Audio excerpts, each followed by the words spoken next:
Right now, some MMA talk. We chat with the in-studio host here of Ringside Report Radio, Wednesdays and Fridays right here on TSN 990. RingsideReport.net is the website. You can also follow him on Twitter.com/Dave Simon MMA. I'm about to tweet that out right now. It is Dave Simon. What's up, Dave? Yes, not much. UFC on Fox 4 coming up on Saturday night.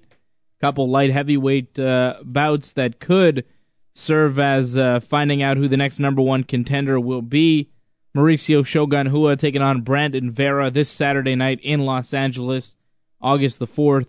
And Lyoto Machida, another former champion, he'll take on Ryan Bader. And there is talk that one of these guys could come out as the next number one contender depending on how they perform and how they win.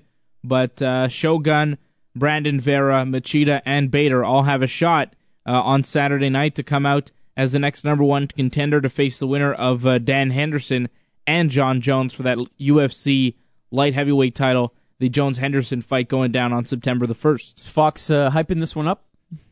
I don't know. I don't watch a lot of Fox, so I couldn't really tell you. Mokan, Fox watcher, do you know if they're hyping this one up at all? I don't watch Fox between the months of June and August. Right. Yeah, what's the point, right? I mean, what do they even have right now? Reruns of The Simpsons and, I don't know, what does Fox have?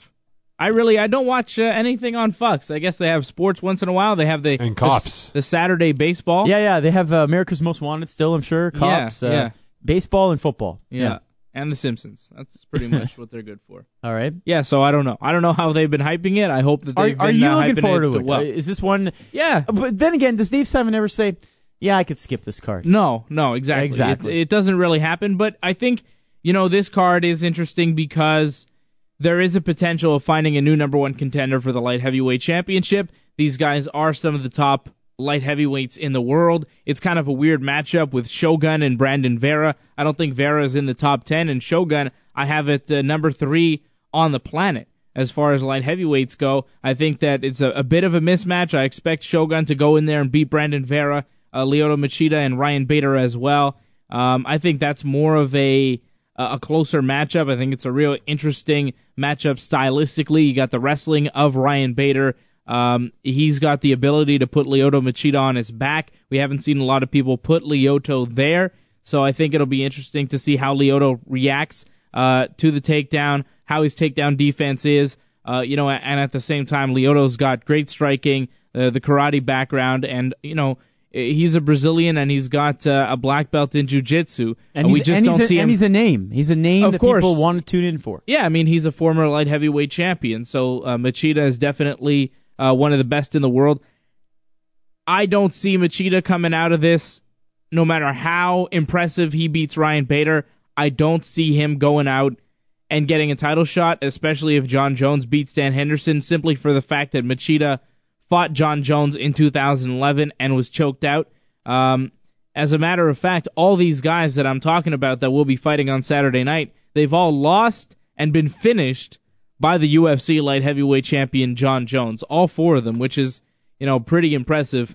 Maybe if they all take him on at the same time. Yeah, I think they might have a better shot. If Dan Henderson beats Jones, which I'm not expecting to happen, I think it'll be a bunch of fresh matchups that you could see. You could see a rematch between Shogun and Hendo and different things like that. But, you're running out of options for John Jones if he beats Dan Henderson. Is it almost the point where we hope Henderson somehow pulls off a fluke win for a rematch, something to hype a Jones fight?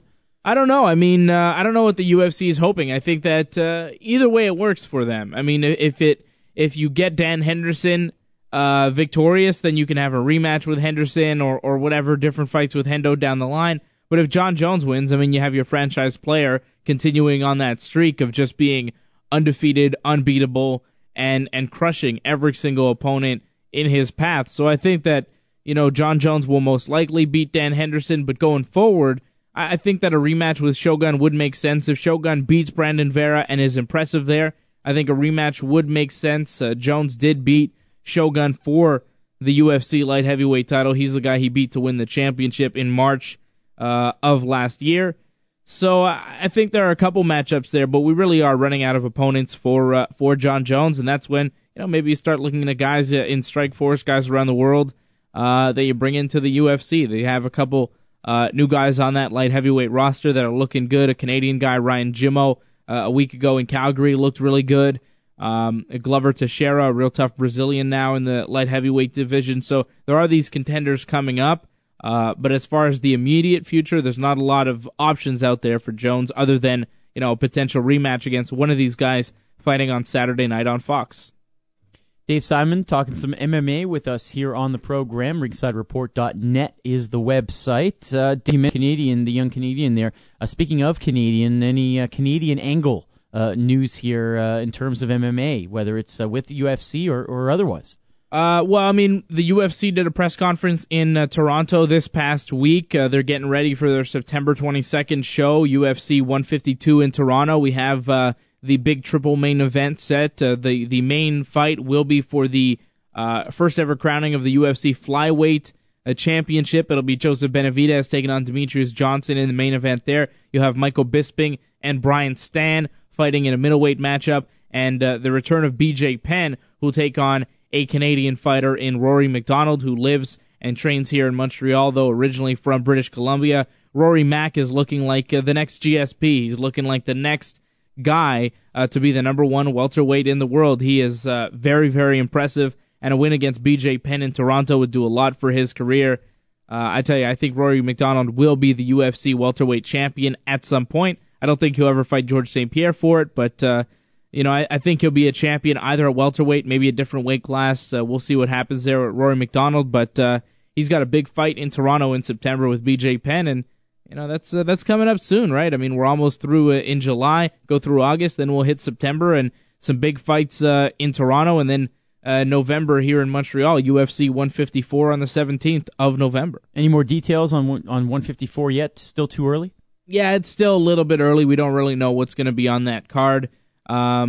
Except for the main event and the co-main event. I mean, the rest of the card hasn't really filled out, but the main event is expected to be George St.Pierre returning from knee surgery to take on Carlos Condit, who's the interim UFC welterweight champion. So the welterweight championship will be finally will be united, and it'll be one champion, and George St.Pierre will come back here in Montreal, which should be fantastic. And perhaps the next number one contender will be determined, as well as the co-main event will be Johnny Hendricks and Martin Kampmann. So we know those two fights, but the rest of the card still getting fleshed out, and we'll figure that out as time goes on. You worried for St. Pierre after all this ring rust? No, not at all. I think that cage rust, I should say. Yeah, I think that he's done everything right to come back, and to come back the right way, and to make sure that when he does come back, he's victorious. He knows that this is a serious injury, and he knows that it's tough to come back from, and he's doing all the right things to come back and come back strong. I'm not worried about George St. Pierre. I'm never worried about him. This guy is, he's a monster. He does everything right. He's a very smart athlete, as well as just gifted athletically. He does, really everything perfectly, and I have no worries for George St. Pierre. I think that Carlos Condit will be a tough fight. It'll be a good fight for George, but I believe that he'll come out victorious. He's one of the best in the world, and when you're a great champion like George St. Pierre, you're going to do everything and make sure that you show up on November 17th.